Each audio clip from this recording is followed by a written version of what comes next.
My time is pretty limited, so I'll quickly recount yesterday's dive I did into the dark web.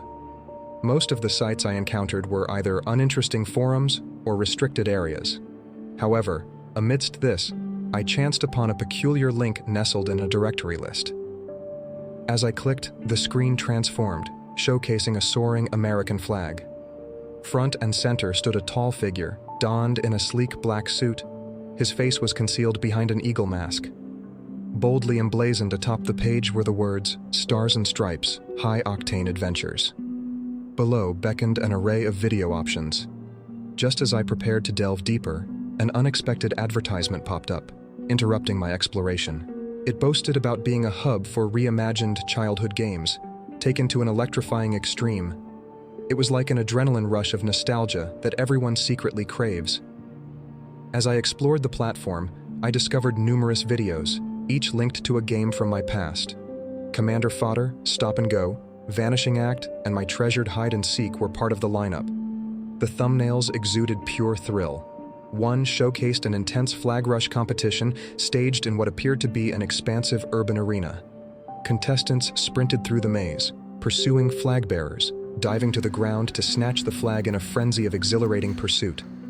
A surge of excitement coursed through me. Recollections of playing these very games as a child flooded my mind, igniting the desire to experience them again, now with a bigger perspective.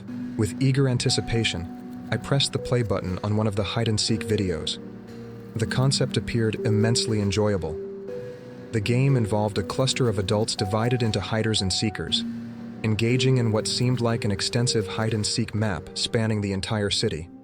The footage showcased thrilling pursuits, seekers chasing down hiders, leading to dramatic chases where the hiders either escaped or were captured. The nostalgia of my favorite childhood game flooded my mind, envisioning how it would elevate the experience as an adult.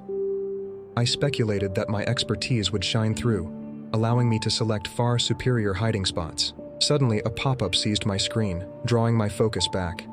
It resembled an advertisement. "Do you believe you possess the skills to emerge victorious?" it teased. Curious, I delved into its contents. As I skimmed the details, a surge of excitement coursed through me as I realized it was an invitation for the upcoming hide-and-seek game organized by the site. They were recruiting players. The thrill I initially experienced upon discovering the site nearly doubled knowing that I might have the chance to participate. Commencing the next day, the game was scheduled to unfold over a span of 2 weeks, or until all the hiders were captured. At the base of the page, a segment labeled Grand Prize caught my attention. My eyes widened in disbelief as I computed the multitude of zeros in that figure. Even the prizes for runners-up held substantial value, like a brand new Mercedes. I decided to take a chance. The worst-case scenario would leave me empty-handed, yet the best-case scenario promised financial security. Regardless, the prospect of enjoyment was certain. Excitedly, I tapped the Apply Now button displayed at the foot of the notification. This action redirected me to another section on the website titled Rules and Terms.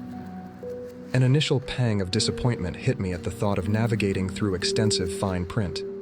Surprisingly, my worries dissipated upon discovering merely 4 concise lines. Rule 1. Hiders must be captured alive and without causing harm. Rule 2. Players cannot venture beyond the city boundaries. Our agents will enforce this rule. Rule 3. Any participant who disables their phone or location services will automatically forfeit the game. We'll vigilantly monitor for any signs of cheating. Rule 4. Once committed, players are bound to participate until the game's conclusion. Towards the page's bottom sat a discrete section prompting me to input my details and sign up. I found it astounding. There were hardly any regulations. I suppose that's what makes it extreme, I mused. A hint of unease crept in. Doubts about potential scam crossed my mind. Yet the authenticity of the videos on the site seemed undeniable. The fear of missing out on a genuine opportunity overpowered my hesitation. I entered my information and hit Apply. Despite the standard advice against sharing personal details on the dark web, the lure of excitement and the allure of the prize money quieted the cautionary voice in my head. The screen transitioned to an image of the elegantly attired man with the eagle mask tipping his hat. accompanied by the caption, "We'll contact you when it's game time." The next day passed without a word from the site. Doubts about being selected crept in. Perhaps I had applied too late. Engulfed in my mundane office routine, around 5 p.m., my phone buzzed. My heart raced with anticipation, yearning for it to be a notification from the site, although I knew it could be anything. Upon checking my emails, an icon of an envelope flagged the latest message. The sender's address was just a jumble of characters, but the subject line gleamed with promise. Ready, set, game on. My heart leaped in exhilaration. I had been chosen to play. Visions of pursuing hiders through the city danced in my thoughts, a grin tugging at the corners of my lips. Yes, I cheered internally. I made it. A surge of excitement mixed with anticipation coursed through me. Clicking on the email, it unfolded with identical branding to the site I stumbled upon yesterday. The same figure in a suit and mask, flashing a thumbs up as a gesture of good fortune. The game is on. Find your team below. And remember, once you're in until the end of the game. Rapidly scrolling down, I landed on the section revealing the teams. A tinge of disappointment washed over me as I discovered I was placed in the hiders team. 24 others and myself formed this team, our photos lined up for identification. I marveled at the diverse ages among my teammates, ranging from teenagers to individuals in their late 50s. I suppose it's an individual challenge, I contemplated, considering some might find hiding or running a bit of a stretch.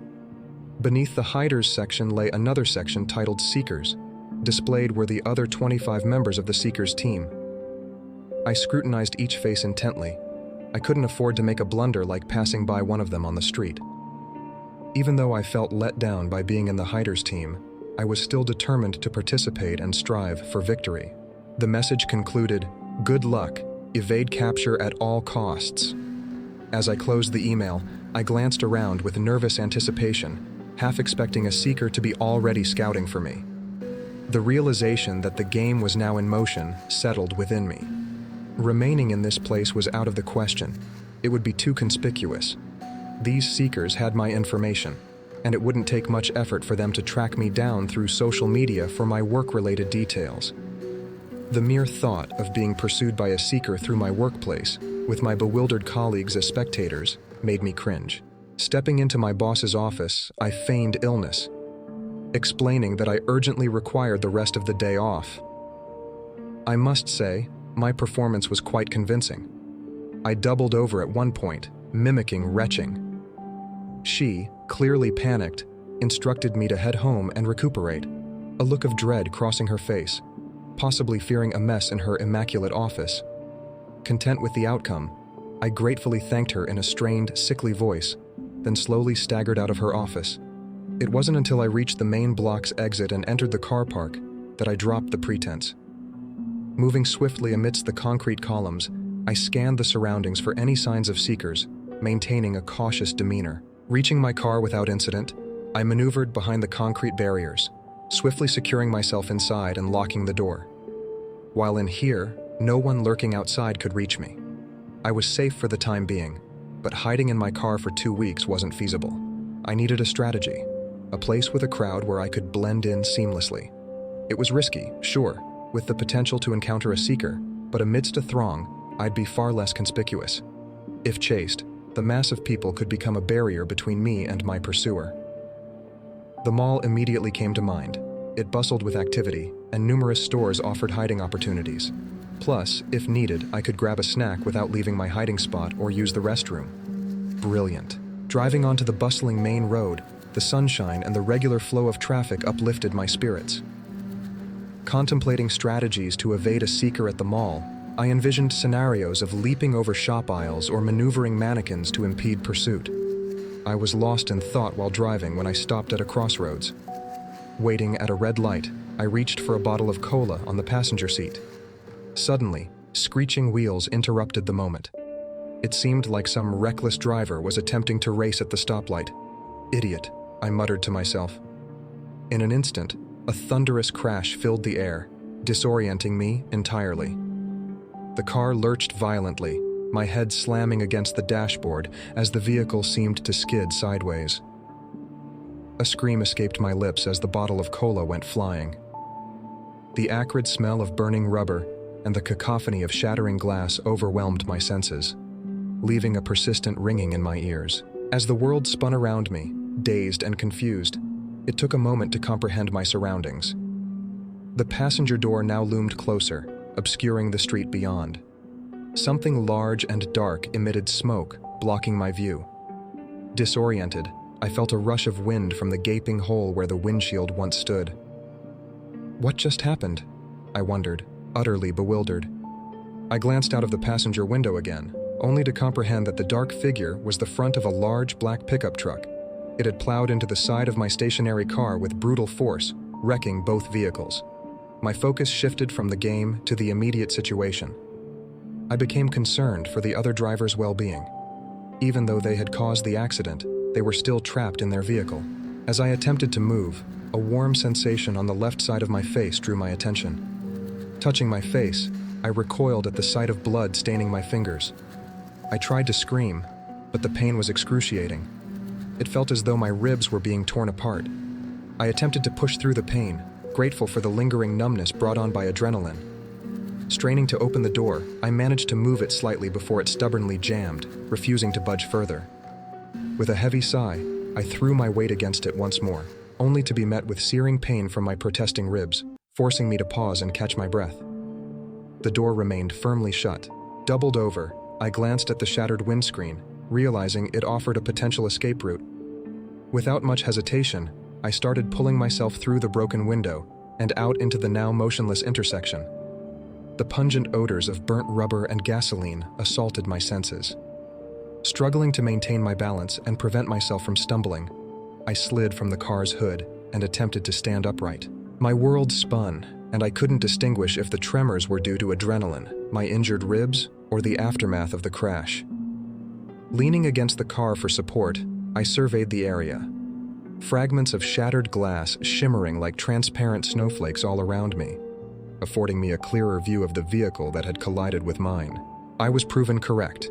It was indeed a massive black pickup truck that had slammed into the side of my defenseless Corsa, crumpling it instantly. Judging by the tire marks imprinted on the road, the impact had shoved my car several feet onto the pavement. Smoke hissed from beneath the mangled hood of the truck, its wheels now displaying a disjointed angle. A crowd of horrified pedestrians had gathered, likely explaining the piercing screams I had heard.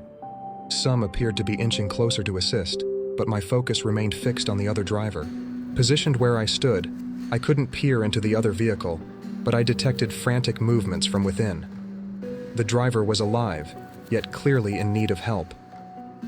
Carefully, I navigated to the front of the car, approaching their driver's side window. The driver seemed to be wrestling with their seatbelt, pulling at it forcefully with both hands in an attempt to free themselves. It seemed stuck, I thought to myself. But something about their behavior struck me as odd. They appeared frantic but not panicked. There was a strange calmness beneath their urgency. I moved closer and rapped on the shattered glass. The window, already compromised, shattered further, scattering tiny crystal-like shards to the ground. The driver pivoted to face me, locking eyes with an intense gaze. As I returned their stare, an eerie sense of apprehension began to creep in. Suddenly, it hit me like a ton of bricks. He was one of them, a seeker. I recognized his face from the images in the email I had received. He had identified me sitting at the crossroads and seized the moment to pursue me. The level of risk this guy was willing to take just for this game shook me. It made me wonder what else he might be capable of.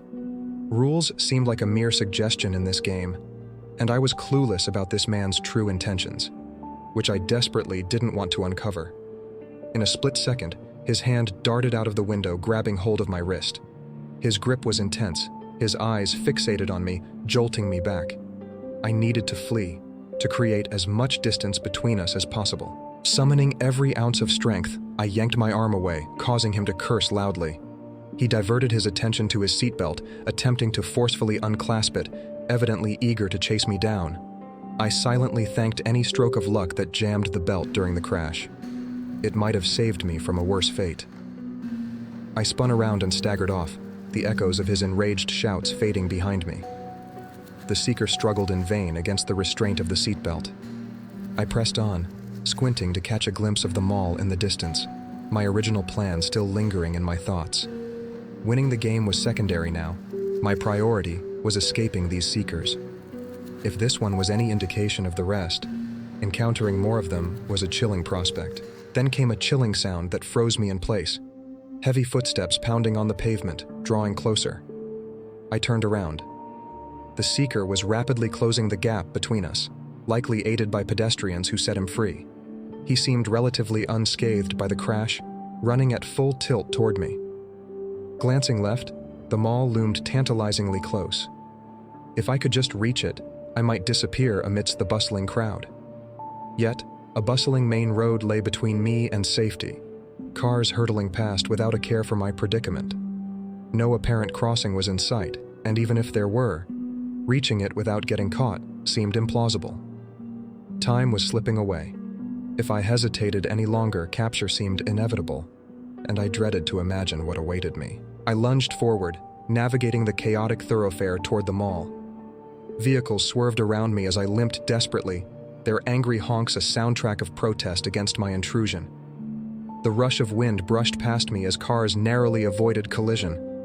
I even felt the chilling closeness of a large van, yet my mind fixated solely on the haven of the mall, a sanctuary brimming with people, shops, and potential hiding spots.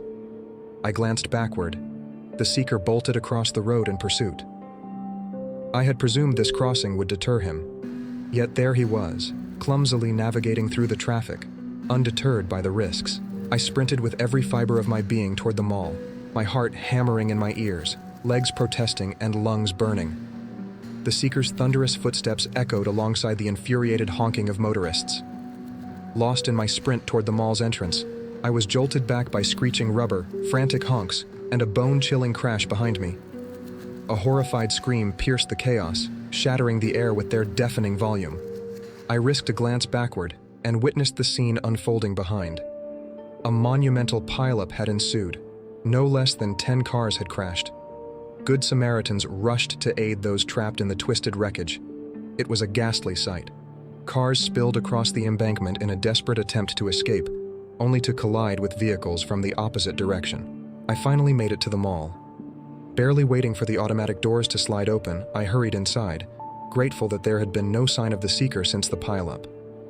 As I strolled through the mall, I couldn't help but notice the horrified expressions of passers-by. It dawned on me.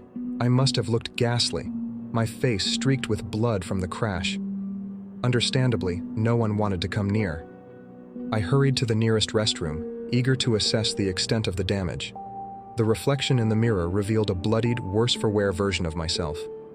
The dried crimson, stemming from a gash on my head, made me feel lightheaded at the sight of my own blood. Splashing cold water on my face, I realized it wasn't as dire as I'd feared.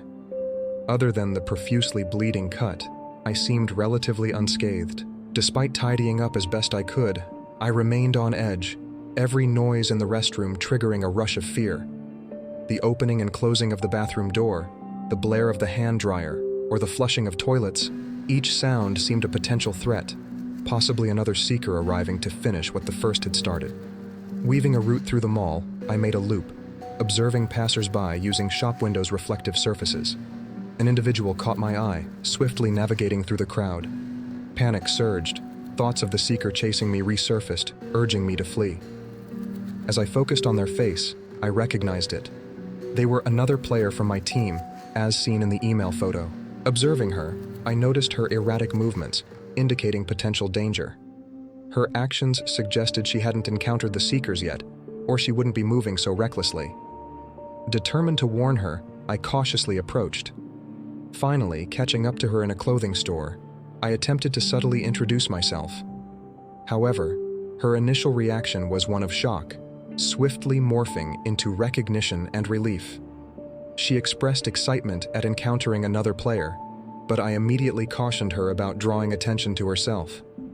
She noticed my injury and questioned if the seekers had caused it. I explained about the car crash and the seeker. We decided to team up. Together, we could provide mutual support against the threat. I extended my hand in agreement. "Nice to meet you, I'm Robert," I introduced myself, sensing her relief as she reciprocated the handshake. "Cassie," she replied. I guided her through the mall, advising her to act inconspicuously. We needed to remain vigilant and blend in while staying on the move. "So, any plans for that prize money if you win?" Cassie inquired. To be honest, I hadn't given it much thought. The idea of having that kind of money was enticing, but I hadn't formulated any specific plans.